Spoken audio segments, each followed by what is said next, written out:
Halo pemirsa Jember 1 TV dimanapun Anda berada, bahagia sekali saya Prima Irfantari dapat kembali hadir menemani aktivitas Anda tentunya dalam acara Bincang Sehat bersama IDI. Salah satu program acara di Jember 1 TV yang memberikan edukasi kepada kita semua tentang kesehatan, berbagai macam penyakit, cara pencegahan hingga pengobatan dengan menghadirkan narasumber yang berkompeten di bidangnya dan dipastikan sudah tergabung dalam suatu organisasi yang bernama IDI atau Ikatan Dokter Indonesia. Nah pemirsa, dalam episode Bincang Sehat bersama IDI kali ini akan membahas seputar penyakit wasir atau penyakit ambeien, di mana penyakit ini sering sekali kita dengar ya, dan penyakit ini menyerang di sekitar anus yang menyebabkan iritasi dan juga meradang. Penyebabnya adalah salah satunya adalah sembelit, diare, terlalu banyak duduk dan lain sebagainya. Dan pada hari ini pemirsa, saya sudah kedatangan narasumber yang berkompeten di bidangnya. Beliau adalah Dr. Triwiranto. Langsung saja kita sapa beliaunya terlebih dahulu pemirsa. Assalamualaikum dokter. Bagaimana kabarnya? Boleh dilepas dulu maskernya. Waalaikumsalam warahmatullahi wabarakatuh. Alhamdulillah sehat, Mbak Prima. Semangat sekali nih dokter ketika membuka acara ya dok. Amin amin amin ya. Selamat datang kembali dokter di studio Jember 1 TV. Mungkin ini bukan yang pertama kalinya ya dokter ya. Ya, yang keberapa kali deh ini. Nah, dokter seperti tadi saya sempat singgung di mana penyakit wasir ini juga seringkali dirasakan atau dikeluhkan oleh masyarakat atau banyak pasien juga ya dokter. Ini banyak sekali yang ingin saya tanyakan terkait penyakit ini, juga mitos-mitos yang beredar di masyarakat. Tapi sebelumnya itu dokter Tri boleh memberikan paparan dulu terkait penyakit wasir ini dokter. Monggo dokter. Iya, terima kasih Mbak Prima. Siap. Assalamualaikum warahmatullahi wabarakatuh. Waalaikumsalam warahmatullahi wabarakatuh. Para pemirsa Jember 1 TV dimanapun berada, alhamdulillah pada kali ini kita berjumpa lagi dalam segmen Bincang Sehat bersama IDI Cabang Jember. Perkenalkan saya Dr. Triwiranto. Pada kali ini ingin mengajak para pemirsa sekalian berbincang sehat tentang penyakit wasir seperti apa yang telah disampaikan oleh Mbak Prima tadi. Jadi perlu kami sampaikan kepada para pemirsa Jember 1 TV sekalian, penyakit wasir atau ambeien ataupun hemoroid itu banyak terjadi di masyarakat. Bahkan pasien-pasien kami di tempat praktek kami sehari-hari, hampir setiap hari kami juga mendapatkan pasien-pasien dengan keluhan yang mengarah ini adalah penyakit wasir ataupun ambeien. Jadi sebetulnya penyakit wasir atau ambeien itu adalah suatu kondisi atau suatu keadaan di mana terjadi pembengkakan atau peradangan di pembuluh darah sekitar dubur. Maaf, bahasanya tidak enak ya ini ngomongkan tentang dubur atau anus ini Mbak Prima, tapi itulah yang terjadi. Jadi adanya pembengkakan atau peradangan pembuluh darah di sekitar dubur. Nah, kemudian sebetulnya apa sih penyebab wasir itu? Jadi ada banyak hal yang bisa mempengaruhi terjadinya wasir, Mbak Prima. Pertama itu karena sering terjadinya sembelit. Ya, kemudian seperti disampaikan Mbak Prima di dalam omongan tadi bahwa karena terlalu banyak duduk. Jadi jangan berlama-lama duduk seperti ini.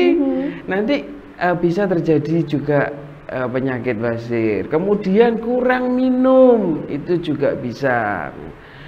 Berikutnya bisa juga karena pekerjaan yang sering mengangkat barang yang berat, batuk yang berlebihan ataupun batuk dalam waktu lama. Dan juga bisa terjadi pada orang-orang yang tua yang usia di atas 50 tahun. Serta pada orang perempuan pada saat kehamilan itu juga bisa memicu terjadinya wasir. Nah, sekarang bagaimana keluhannya? tentang basir ini, jadi keluhan itu bermacam-macam, mulai dari yang paling ringan sampai yang paling berat. Itu bisa saja terjadi di masyarakat. Mulai keluhan rasa tidak nyaman di sekitar dubur, kemudian ada keluhan rasa gatel di sekitar dubur, ataupun rasa nyeri. Juga seringkali di tempat praktek kami, pasien datang dengan keluhan adanya benjolan di sekitar dubur. Dan kalau yang sudah lebih parah, biasanya pasien itu mengeluhkan dengan adanya keluhan berak darah.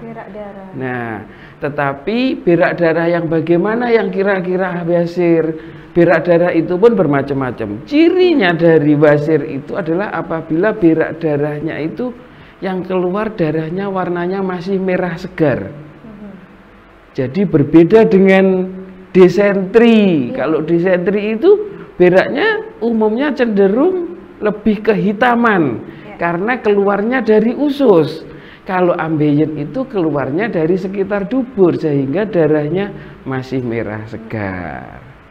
Nah, kemudian bagaimana seandainya terjadi basir? Memang kita karena pekerjaan kita, karena aktivitas kita sangat mungkin bisa terjadi basir ini. Nah, apabila terjadi basir sebenarnya tidak perlu cemas, tidak perlu takut. Insya Allah masih bisa disembuhkan apabila segera ditangani secara dini. Ya, seperti apa itu, dokter? Nah, jadi untuk penanganan basir secara dini itu tidak harus langsung obat-obatan, tetapi dengan mengubah cara hidup kita yang lebih sehat, makan makanan yang berserat. Tujuannya apa?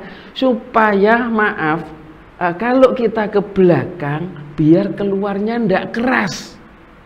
Kalau keras kita harus mengejan yang kuat, itulah yang menyebabkan terjadinya basir semakin parah. Jadi diupayakan bagaimana beraknya itu supaya lembek, makan yang berserat, kemudian minum air putih yang banyak. Itu langkah-langkah yang harus dilakukan pertama. Kalau kemudian ada rasa tidak nyaman, ada rasa nyeri, bolehlah sementara beli obat-obat bebas untuk menangani rasa nyeri sementara.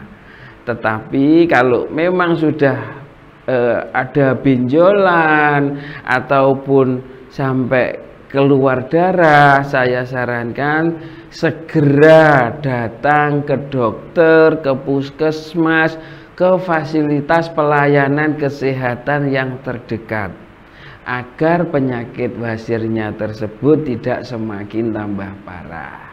Kenapa? Kalau dibiarkan akan sulit diobati dan itu harus dilakukan operasi. Nah, dan operasi basir itu tidak nyaman, rasa sakitnya berlebihan, makanya jangan sampai lah para pemirsa, mudah-mudahan tidak sampai terjadi basir, dan apabila terjadi basir tidak sampai terjadi keparahan yang harus dilakukan tindakan operasi. Betul sekali, dokter. Dari berbagai macam gejala tadi ya, dokter ya. Kemudian macam-macam jenis dari ambeien itu sendiri, mulai dari yang ringan sampai dengan yang akut. Itu juga apa yang harus kita perhatikan juga salah satunya perbaikan dari konsumsi makanan. Gitu ya, dokter ya. Nah, itu konsumsi makanan, dokter, makanan pedas itu apakah juga menyebabkan wasir, dok? Ya, memang mitos di masyarakat banyak sekali ya. Kalau sudah wasir tidak boleh makan yang pedas-pedas ya gitu, Mbak Prima ya. Iya, betul. Sebetulnya sih tidak sepenuhnya benar, masih boleh. Tetapi ya jangan terlalu pedas. Kenapa? Kalau terlalu pedas bisa menyebabkan diare. Diare. Nah, diare ini bisa memicu terjadinya basir. Dari Itulah, intensitas buang air besar iya, yang karena terlalu sering diare, begitu ya, Dok? buang air besar sering, akhirnya akan terjadi Iritasi, pembengkakan wah. pembuluh darah di sekitar dubur dan itu memicu terjadinya basir. Baik. Ya. Kemudian wasir yang sudah akut tadi hingga berak darah ya dokter. Terus Iya. kemudian ada benjolan. Nah keluarnya darah ketika berak itu sebenarnya gimana itu dokter? Nah, ya, jadi gini, basir itu ada dua macam model pembengkakan pembuluh darah di sekitar di sekitar dubur kita. Di sisi luar itu ada pembuluh darah, Iya. di sisi dalam juga ada pembuluh darah. Berarti ada dua ya dokter? Iya. Terus Kalau kemudian? dalam bahasa medis itu ada namanya hemoroid interna itu yang di dalam dan hemoroid eksterna Eksterna. yang di luar. Nah, kalau berak darah cirinya apabila hemoroidnya eksterna yang di luar tadi. Jadi sebelum berak akan keluar darah yang menetes. Dan warna darahnya seperti saya sampaikan tadi, merah segar. Kalau orang Jawa, orang Madura bilang darah odi. Nah, itu jadi darahnya cirinya dari situ. Kalau hemoroidnya dari dalam, berak dulu, setelah berak baru setelah itu ada darah yang menetes keluar dari dubur. Bahkan kalau keluar darahnya banyak, nggak cuma menetes, Mbak Prima, mancur darahnya itu. Kemudian bagaimana halnya dengan yang benjolan itu tadi, Dok? Ya, itu jadi yang apabila pembengkakan itu pembuluh darah yang di dalam, Iya. kita tidak bisa langsung tahu seberapa besarnya. Kalau sudah terjadi pembengkakan yang besar pada saat mengejan mau berak itu ada benjolan yang keluar. Nah, itulah ciri-ciri salah satunya kalau sudah terjadi pembengkakan yang berlebihan yang sudah parah. Pada saat awal setelah benjolan keluar, setelah BAB-nya selesai bisa masuk kembali. Tetapi kalau sudah parah, sudah akut, benjolan itu keluar terus dan tidak bisa masuk. Nah, kalau sudah itu saran saya apabila bukan harus segera dilakukan operasi. Ya, itu. Jadi jangan sampai terjadi seperti itu pada pemirsa sekalian. Jadi kalau kondisi yang akut itu sudah dikatakan kondisi akut berarti sudah ada benjolan yang keluar, kemudian atau mungkin ada berak yang keluar bercampur darah itu. Tapi kalau yang ringan begitu bagaimana itu dokter? Itu kondisi yang bagaimana dokter? Kalau yang Dikatakan ringan biasanya cuman maaf di dubur ada rasa tidak nyaman, ada rasa gatel, itu masih dalam tahap yang ringan dan insya Allah bisa kita obati sampai sembuh. Baik. Kalau seperti Ya. itu. Ini tadi sudah merupakan edukasi yang sangat luar biasa sekali ya dokter Ya, yang mudah-mudahan seperti itu Mbak Baik, Prima. Ya. masih ada beberapa macam pertanyaan yang ingin saya tanyakan Ya, nanti dokter, bisa, tapi setelah bisa. jeda pariwara berikut ya Ya. dokter. Tetap semangat ya dok. Semangat seperti para pemirsa Ya. Jember 1 TV. Baik, pemirsa jangan kemana-mana karena usai jeda pariwara berikut kami akan segera kembali.